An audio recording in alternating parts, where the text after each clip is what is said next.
이것이 구원에 대한 주님의 약속이셨어요. 그러면 여러분 그 약속을 주님은 이행하셨을까요? 안 하셨을까요? 하나님의 나라에 임하셨을 때 이 강도를 기억하셨을까요? 아니면 기억하지 못하셨을까요?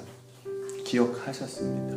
그러면 기억하셨다는 건 뭐냐면 그 십자가 위에서 이 사람에게 약속한 것을 신실하게 이행하셨다는 그런 뜻이거든요.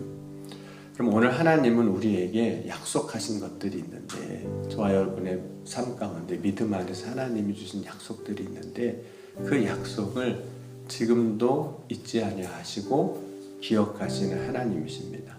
그리고 그 기억하신 것을 반드시 이루시는 하나님이시거든요. 그럼 오늘 우리가 기억해야 할 것은 우리에게 약속하신 일을 또한 신실하게 이루시는 주님을 기억하는 거예요. 주님은 우리 그렇게 행하셨지. 그런 주님을 기억할 때마다 우리의 삶의 자리에서 사실은 어떤 환난이나 고난이나 어려움에 있어도 그걸 이겨낼 수 있습니다. 주님이 나를 기억하시면 됐고 주님이 나와 약속하신 것을 기억하실 테니 뭐가 걱정이겠습니까? 주님이 다 하실 거니까. 그럼 예수님께서 베다니 시몬의 집에서 식사를 하실 때 자신의 향유 옥합을 가지고 와서 깼던 여인이 있습니다. 그 여인을 향해서 뭐라고도 말씀하셨냐면 마가복음 14장 9절의 말씀으로 보면 내가 진실로 너에게 이르노니 온 천하에 어디서든지 복음이 전파되는 곳에는 이 여자가 행한 일도 말하여 그를 기억하리라 이렇게 말씀하셨습니다. 예수님께서 이 여인의 삶에 대해서 많은 사람들이 기억하게 될 거라고 말씀하셨거든요. 근데 여기서 기억되리라고 하신 것은 좋은 이야기거리로 참 그런 믿음의 사람이 있었지, 그런 여인이 있었지 라고 추억 정도로 사람들에게 기억되는 것만 이야기하시는 건 아닙니다. 기억되는 것은 그가 하나님의 자녀로 구원받았다라는 사실이 그 안에 이제 포함이 되어 있는 거죠. 그래서 저와 여러분의 믿음 안에서 신앙생활 할 때 반드시 되어야 할 일이 있는데 그것은 뭐냐면 주님 앞에 기억되는 사람이 되어야 됩니다. 내 삶이 주님 앞에 기억이 되는 거죠. 그런데 여러분 잘 생각해 보면 어떤 때는 좀 모른 채 해줬으면 좋을 때도 있잖아요. 아니 그런 것까지 다 기억하세요? 뭐 이렇게 생각될 때가 있거든요. 예수님께서 마지막 때 이런 일이 있을 거라고도 말씀하셨거든요. 마태복음 7장 21절에서 23절 보면 나더러 주여 주여 하는 자마다 다 천국에 들어갈 것이 아니요 다만 하늘에 계신 내 아버지의 뜻대로 행하는 자라야 들어가리라. 그날에 많은 사람이 나더러 이르되 주여 주여 우리가 주의 이름으로 선지자 노릇하며 주의 이름으로 귀신을 쫓아내며 주의 이름으로 많은 권능을 행하지 아니하였나이까 하리니 그때 내가 그들에게 밝히 말하되 내가 너희를 도무지 알지 못하니 불법을 행하는 자들아 내게서 떠나가라 하리라.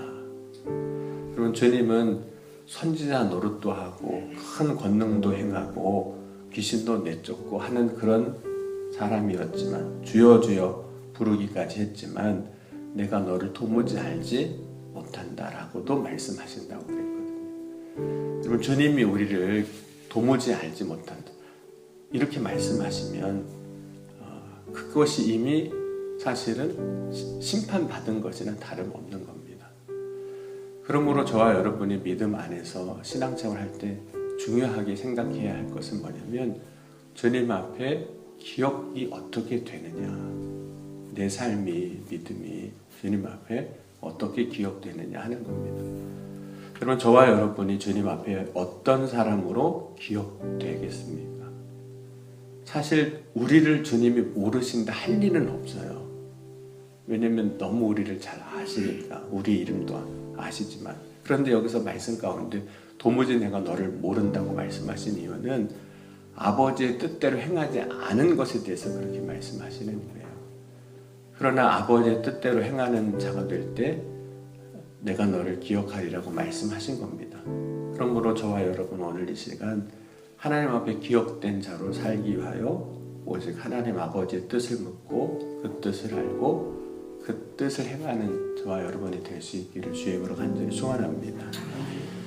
오늘 이제 예레미야 선지자가 기억해 달라고, 우리를 기억해 달라고 이제 하나님 앞에 구하고, 또 하나는 하나님 우리를 기억하실 때 긍휼을 베풀어 주십시오, 이렇게 간구합니다. 여러분, 긍휼은 하나님의 성품이거든요. 사랑이라는 하나님의 성품입니다.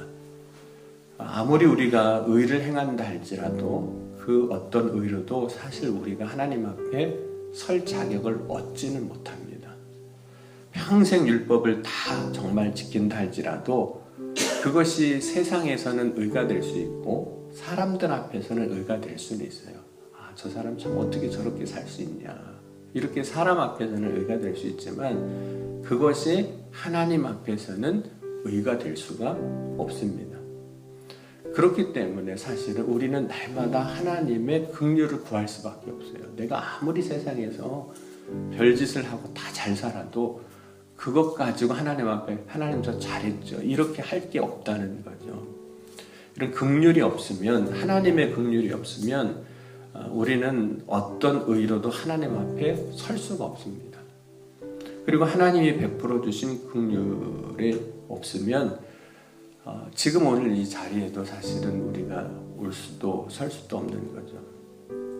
여러분, 우리가 우리 삶을 이렇게 돌아보면 날마다 하나님의 긍휼 안에 살고 있구나, 이렇게 고백하게 됩니다. 여러분, 지금 우리가 숨 쉬는 거 하나님의 긍휼입니다. 숨쉬게 하시는 것도 하나님의 긍휼이에요. 우리가 생명을 가지고 살아가는 거, 그게 하나님의 사랑인 거예요. 우리가 어떤 일을 맡고 또 어떤 일을 할 수 있는 거, 그런 능력을 갖게 된 거, 하나님의 긍휼입니다. 우리가 오늘에 이르기까지, 그러니까 이 시간에 이르기까지, 태어나서 생명을 가지고 살아가면서 오늘 이 시간에 이르기까지가 하나님의 긍휼입니다. 다시 이야기하면 은혜 없이, 하나님이 베풀어 주신 은혜 없이 산 사람은 아무도 없습니다. 다만 하나님의 은혜가 없이 살아온 것이 아니라 하나님의 은혜 안에 살면서도 그 은혜가 무엇인지를 모르고 살아온 것뿐이에요. 모르고 살아요. 우리는 날마다 하나님의 긍휼을 구해야 하는데, 물론 이제 지금도 하나님의 은혜가 충분하다고 감사할 수 있지만 그럼에도 불구하고 우리가 여전히 은혜를 구해야 하는 삶입니다. 긍휼을 구해야 하는 삶이에요. 왜냐하면 우리에게는 의가 아무것도 없기 때문에, 은혜로만 살 수밖에 없기 때문에, 이것은 단지 그냥 더 달라고 가난한 마음으로 그냥 구하는 그런 것이 아닙니다. 은혜를 사모하고 살아야 된다는 거예요.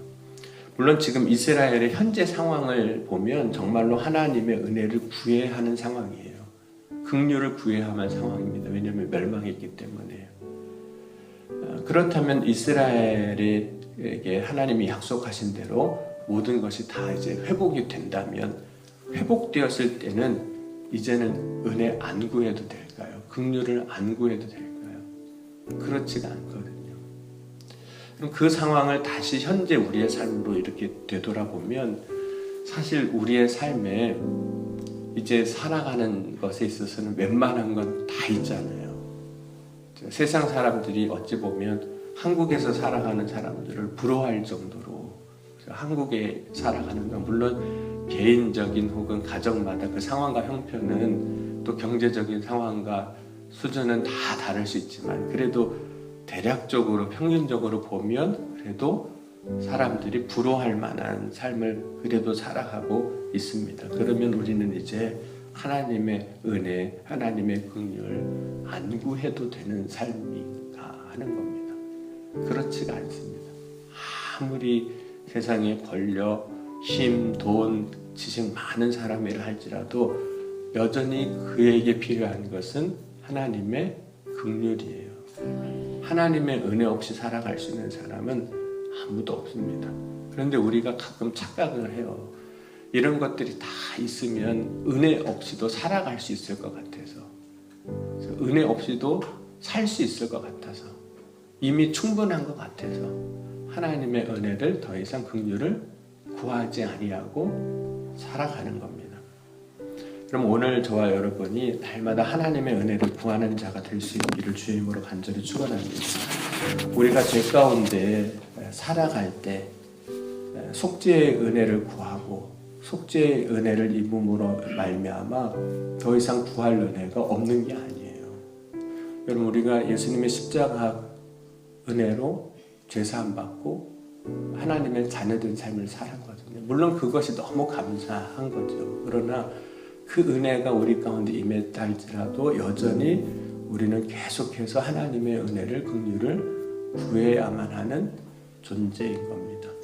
왜냐하면 우리는 하나님의 은혜 없이는 한순간도, 한 시간도, 한 시절도 살아갈 수 없는 존재입니다. 그럼 매 순간 하나님의 은혜 안에 살아가고 있음을 깨닫는 것도 너무 감사하지만 그 하나님의 은혜 없이는 내가 살아갈 수 없습니다. 이것을 깨닫고 날마다 하나님의 은혜를 구하는 저와 여러분이 될 수 있기를 주의 이름으로 간절히 축원합니다. 기도하시겠습니다. 지금도 살아계시고 역사하신 하나님, 오늘 이 아침에도 주님을 바라고 소망하며 믿음으로 나아갑니다. 은혜 없이는 살아갈 수 없음을 이 시간 고백합니다. 하나님의 긍휼 없이는 이 시간 우리가 그 무엇도 할 수 없음을 이 시간 고백합니다. 이 시간 날마다 주의 은혜와 긍휼을 구하는 믿음의 삶이 되게 하여 주옵소서.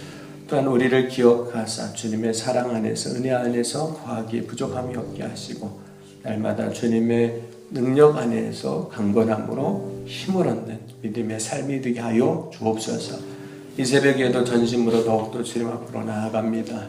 주님 구할 때 응답하여 주시고 외면하지 마시고 붙잡아 주시고 역사하여 주옵소서.